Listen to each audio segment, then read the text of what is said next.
Oke, assalamualaikum teman-teman semuanya. Gimana kabarnya teman-teman? Kita akan coba lanjutkan pembahasan kita di pemrograman Java. Dan untuk video kali ini kita akan coba ulas tentang array multidimensi teman-teman. Gimana pembahasannya? So, simak videonya sampai selesai. Jadi gini teman-teman, sebelum kita nanti membahas tentang array multidimensi, di sini saya sudah menyiapkan satu buah project baru dengan menggunakan IDE Apache NetBeans teman-teman.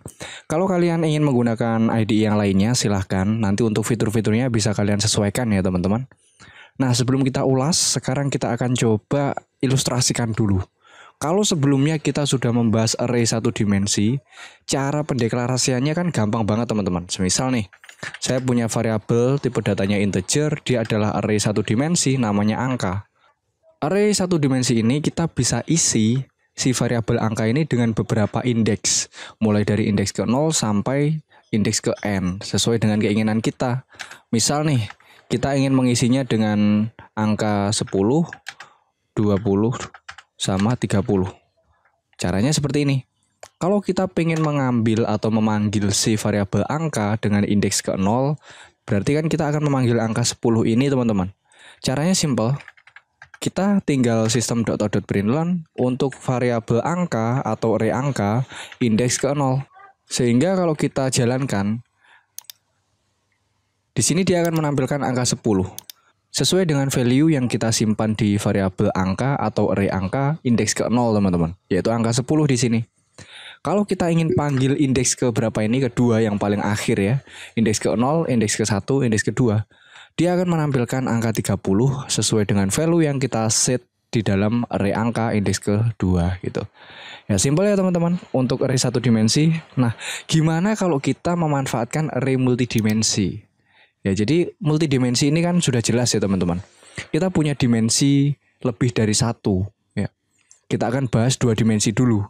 Kalau satu dimensi kan di sini simbolnya array kan cuma satu gini. Kalau multidimensi atau dua dimensi berarti dia punya simbol array sebanyak lebih dari satu. Dan di dalam kehidupan nyata itu gampangnya kita bisa sebut sebagai array di dalam array teman-teman. Jadi dalam suatu array kita bisa mengisinya dengan beberapa dimensi. Ya, kalau di contoh realnya itu kayak kita kalau ada tabel gitu teman-teman. Jadi tabel itu kan punya baris dan juga kolom. Jadi baris 1, kolom ke-1 itu apa, baris 1, kolom kedua itu apa, dan seterusnya. Biar kita nanti nggak angan-angan teman-teman, di sini saya ada ilustrasi. Jadi perbedaannya seperti ini. Misal nih, kalau kita menggunakan array satu dimensi, anggap aja ini sebuah variabel, dia itu adalah array. Dan dia punya 4 indeks. Indeksnya itu dari indeks ke-0, indeks ke-1, indeks ke-2, sampai indeks ke-3. Jadi untuk 4 indeks ini kita bisa isi sesuai dengan tipe data yang kita deklarasikan. Contoh nih, array yang kita buat ini punya 4 indeks. Dia tipe datanya string. Berarti kita bisa isikan di dalam sini sesuai dengan yang kita inginkan selama dia tipe datanya adalah string. Semisal nih teman-teman, kita punya sebuah variabel array yang akan kita gunakan untuk menampung nama-nama kota ya. Ya berarti tipe datanya string teman-teman. Kalau di sini indeksnya 4, berarti kita bisa mengisinya indeks ke-0, misal Kediri. Indeks ke-1 semisal kita bisa isikan Surabaya. Indeks kedua semisal kita bisa isikan Jakarta. Yang terakhir misal Medan. Seperti ini. Ya, jadi kita punya 4 indeks yang mana isinya itu sesuai dengan tipe data yang kita inginkan. Gitu teman-teman. Kalau tadi string ya udah isinya string semua. Kalau integer ya integer semua, double semua. Gitu. Nah, beda kalau kita menggunakan array multidimensi. Dia itu punya koordinat, teman-teman. Jadi hasilnya seperti ini kalau kita ilustrasikan. Kita punya dua dimensi. Di sini adalah dimensi pertama, ini dimensi kedua. Jadi kalau di tabel kita bisa ilustrasikan sebagai baris dan juga kolom. Misal di sini saya punya array dua dimensi. Indeksnya itu ada 3 kali 3. Jadi array dua dimensi, indeksnya itu 3 kali 3. 3 untuk dimensi pertama dan 3 dimensi kedua. Kalau kita ilustrasikan di dalam sebuah skrip pemrograman Java, itu cara deklarasinya seperti ini teman-teman. Ini akan saya hapus. Misal nih, saya punya variabel string, namanya buah. Dia adalah array multidimensi dan dimensinya ada 2, namanya adalah buah. Ya, saya deklarasinya seperti ini. Karena dia sekarang masih kosong, misal saya pengen inisialkan sekalian jumlah indeksnya di masing-masing dimensi itu berapa. Tinggal kita berikan new string. Di sini kita berikan jumlah indeks setiap dimensinya. Misal itu tadi 3 kali 3 berarti untuk yang baris 3, kolomnya juga 3. Nah, ini cara deklarasi kita, teman-teman. Jadi di sini kita bisa baca, teman-teman. Variabel buah dia adalah array multidimensi, tipe datanya adalah string, dimensi pertamanya berjumlah 3 indeks, dimensi keduanya berjumlah 3 indeks juga. Nah, kalau ada pertanyaan nih, apakah indeks setiap dimensi itu harus sama? Enggak, teman-teman. Kita juga bisa mengubah dimensi itu sesuai dengan keinginan kita. Misal nih, dimensi pertamanya ada 3 indeks, dimensi keduanya itu ada 2 indeks. Bisa. Tinggal kita sesuaikan aja nanti ketika kita mengimplementasikannya di skripnya. Semisal ini 3 kali 2, berarti 3 untuk dimensi pertama dan 2 untuk dimensi keduanya. Jadi di sini bisa kita hapus sehingga dia tinggal seperti ini, teman-teman. Nah, gitu. Kalau kita ingin mengubah juga di sini semisal nih, dimensinya jangan 3 kali 2, 2 kali 2. Ya udah, dimensi pertamanya 2, dimensi keduanya adalah 2. Sehingga di Excel-nya kalau kita ilustrasikan hasilnya dia seperti ini. Dia punya dua dimensi. Dimensi pertama dia jumlahnya di sini ada 2 indeks. Dimensi keduanya dia juga ada 2 indeks gitu, teman-teman. Cara mengisinya gimana, teman-teman? Nah, cara mengisinya kita bisa memanfaatkan yang namanya koordinat. Jadi koordinat ini adalah titik temu antara dimensi 1 dan juga dimensi 2. Semisal nih, di sini kita akan mengisi dari indeks ke 0 dari dimensi 1 dan juga indeks ke 0 dari dimensi kedua. Kita akan pertemukan kedua dimensi ini di dalam sebuah titik koordinat. Nah, titiknya kan di sini, teman-teman. Nah, berarti di sini koordinatnya adalah 0,0. Dimensi pertamanya indeks ke 0, dimensi keduanya adalah indeks ke 0. Dan di sini juga gitu. Dimensi pertamanya adalah 0, dimensi keduanya adalah 1. Sehingga koordinatnya adalah 0,1 gitu. Yang di sini juga gitu. Dimensi pertamanya adalah indeks ke 1, dimensi keduanya adalah indeks ke 0. Di sini dimensi pertamanya indeks ke 1, dimensi keduanya adalah indeks ke 1. Nah, sekarang kita sudah nemu, teman-teman. Titik pertemuan dari setiap dimensi menjadi sebuah koordinat.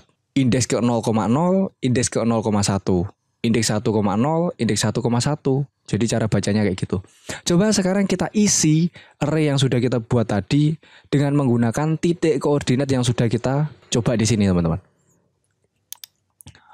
Nah, di sini kita punya 2 kali 2.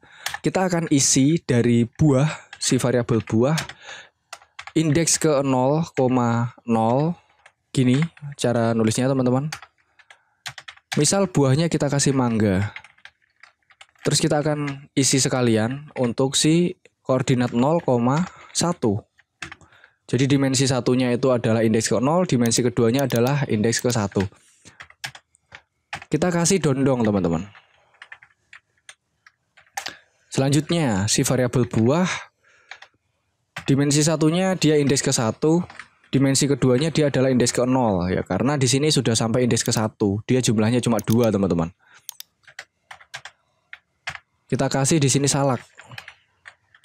Yang terakhir, si variabel buah, dia dimensi ke satunya adalah koordinat 1,1.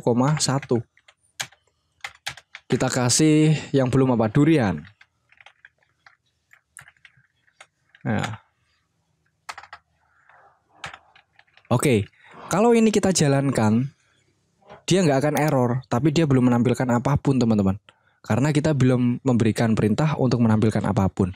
Nah, di sini semisal saya akan menampilkan si variabel buah indeks ke 0 koordinat titik 0. Jadi 0,0 si variabel buah ini menghasilkan apa? Harusnya kalau sesuai dia menampilkan mangga. Di sini saya jalankan, dia menampilkan mangga. Saya ingin menampilkan koordinat 1,0. Berarti di sini 1,0 harusnya dia menampilkan salak di sini. Kalau kita jalankan, dia menampilkan salak. Saya pengen menampilkan indeks terakhir, teman-teman. 1,1 ya. Buah 1,1 harusnya di sini durian. Kalau kita jalankan, hasilnya di sini menampilkan durian gitu, teman-teman. Nah, jadi cara pemanggilannya seperti itu. Ini cara kita mendeklarasikannya dengan cara yang pertama. Nah, kita bisa memanfaatkan cara yang kedua juga, teman-teman. Ini cara pertama saya coba komen dulu ya. Kita blok terus kontrol slice atau kontrol garis miring. Cara kedua, kita bisa memanfaatkan seperti ini. Di sini saya enter dulu ya teman-teman, biar enak kita nanti scrollnya. Oke, caranya gini, kita akan deklarasikan dulu variabelnya tipe data string. Dia array multidimensi, namanya buah. Kita nggak perlu memberikan inisial untuk indeksnya itu jumlahnya berapa teman-teman. Cukup kita berikan seperti ini. Seperti kemarin kalau kita memanfaatkan satu dimensi, kita menggunakan kurung kurawal buka, kurung kurawal tutup, titik koma. Dan ini tengah-tengahnya kurung kurawal kita akan enter dan kita akan buat seperti ini. Nah, di sini tadi indeks ke 0,0 itu adalah mangga. Terus dimensi selanjutnya di sini ada dondong. Terus kita lanjut ke baris selanjutnya. Kan ini baris pertama nih, yaitu baris ke 0 ya di sini. Koordinatnya 0,0, 0,1. Depannya itu 0 semua. Berarti kita taruh di indeks ke 0 dari array buah. Di sini indeks ke 0. Terus kita akan kasih lagi di sini teman-teman. Yang indeks ke 1, yang depannya 1 itu adalah salak. Dan yang terakhir dia adalah durian. Oke. Kalau ini kita jalankan sama seperti tadi teman-teman. Ya, jadi indeks 1,1 itu hasilnya durian di sini. Kalau 1,0 harusnya dia menampilkan salak. Ya, dia menampilkan salak. Kalau saya menampilkan 0,0 harusnya dia menampilkan mangga. Oke, mangga. Gitu. Nah, biasanya studi kasus seperti ini sering digunakan untuk menampilkan identitas dari seseorang. Contoh nih, saya punya studi kasus. Jadi semisal ada sebuah nama dan setiap nama itu dia memiliki alamat masing-masing. Ya. Misal nih, di sini saya punya nama Alex. Dia punya alamatnya misal kota Kediri. Ya, jadi nama Alex kita akan masukkan ke dalam dimensi pertama dan untuk Kedirinya kita taruh di dimensi kedua. Oke, sekarang kita akan deklarasikan semisal alamat namanya. Jadi string array 2 dimensi, nama variabelnya adalah alamat. Nah, di sini yang indeks pertama atau indeks ke 0 yang paling awal itu kita kasih namanya, semisal Alex. Alamatnya Nganjuk atau sama kayak di atas Kediri. Terus di sini saya kasih Parman. Dia alamatnya Mojosari. Kalau di sini kita tampilkan teman-teman variabel alamat indeks ke 00 kita jalankan, dia akan menampilkan Alex. Kalau kita ingin menampilkan Alex terus di dalam kurung alamat, gampang aja teman-teman. Tinggal di sini kita kasih system.out.println alamat indeks ke 0,1. Kalau kita jalankan, dia menampilkan seperti ini. Alex Kediri, tapi dia belum ada kurung buka kurung tutupnya, belum ada spasinya. Kita tambahkan di sini spasi. Atau di dalamnya sini, di dalam apa ini? Dalam array-nya kita kasih atau di sini terserah kalian teman-teman. Kalau di sini tinggal kasih seperti ini.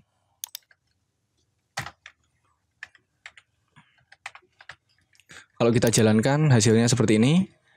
Kalau ingin menampilkan dimensi selanjutnya, tinggal di copy aja, dipastekan di sini. Yang depannya diubah menjadi angka 1. Kalau kita jalankan, dia akan menampilkan seperti ini.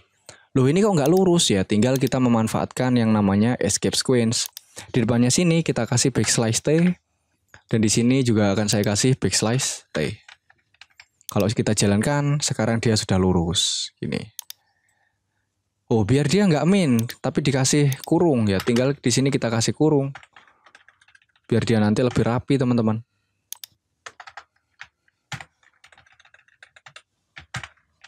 Kalau kita jalankan hasilnya seperti ini. Alex Kediri, Parman Mojosari. Oke, ya mungkin itu teman-teman pembahasan kita kali ini. Kita masih belajar tentang cara deklarasi dan konsep array multidimensi. Ya, jadi kita gampangnya main koordinat seperti itu teman-teman. Biar kita nggak bingung cara pemanfaatannya. Contoh nih, kalau ini kita coba masukkan ke dalam Excel-nya. Jadi mangga, dondong, salak, sama durian. Jadi kita akan masukkan di sini. Di sini ini mangga. Di sini dondong. Terus di sini apa tadi? Salak. Terus di sini durian. Gitu. Kalau kita memanfaatkan yang tadi, yang nama dan alamat, berarti di sini Alex. Terus di kolom keduanya ini adalah alamatnya. Yang selanjutnya tadi ada siapa? Parman ya. Alamatnya Mojosari. Ya, jadinya seperti ini teman-teman. Kalau kita memanfaatkan yang tadi. Next kita akan coba kombinasikan dari array multidimensi ini. Untuk pemanggilannya kita akan coba manfaatkan perulangan. Biar kita ngetiknya nggak satu-satu teman-teman. Kalau ini kan masih toleransi ya. Kita datanya masih sedikit. Bayangkan kalau data kita banyak di dalam array-nya. Masa kita akan menampilkan menggunakan sistem .out.println sebanyak ini. Itu akan membuang banyak waktu ya teman-teman. Kita juga akan bingung cara mengoreksinya. Kita akan coba nanti manfaatkan perulangan dan gimana cara kita bisa mengetahui jumlah indeks dari array multidimensi. Dari masing-masing dimensinya ya teman-teman, bukan setiap array-nya. So mungkin pembahasan kita kali ini saya cukupkan. Semoga bisa menjadi bahan belajar untuk kita semuanya teman-teman. Semoga bermanfaat. Tetap saksikan video-video selanjutnya. Saya akhiri. Wassalamualaikum warahmatullahi wabarakatuh.